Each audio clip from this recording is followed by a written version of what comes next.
প্রভু যেভাবে জলে নেমে গেছে সুরধরি থেকে পড়ে যাবে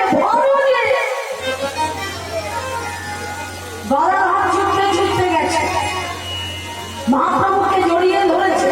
প্রভু তুমি যে পড়ে যাবে, চলো চলো। আর তুমি সুরধরিতে যমুনা যমুনা বলে পাগল হয়ে গেছে। মহাপ্রভু বলছে এটা যমুনা, গদাধর হচ্ছে না এটা সুরধরি। আচ্ছা গদাধর বলছে তুমি নিজেকে কি মনে করছো? তুমি নিজেকে পুরুষ ভাবছো? বললো কি আমার মহাপ্রভু তুমি নিজেকে পুরুষ ভাবছো, কিন্তু আমি কি দেখছি জানো? তোমার এই বাইরের চেহারাটা পুরুষের মতো হলে তুমি কিন্তু ভেতরে ভেতরে নারী। কেননা গদাধর এসেছে বাবা রাধারানীর ভাব স্বরূপ নিয়ে নবদ্বীপ।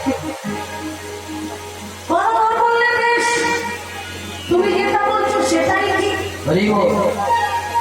তাহলে এটা যদি যমুনা হয়, আমি যদি নারী হই, তাহলে বলো বলো কোথায় ছাড়া বলো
Bhakti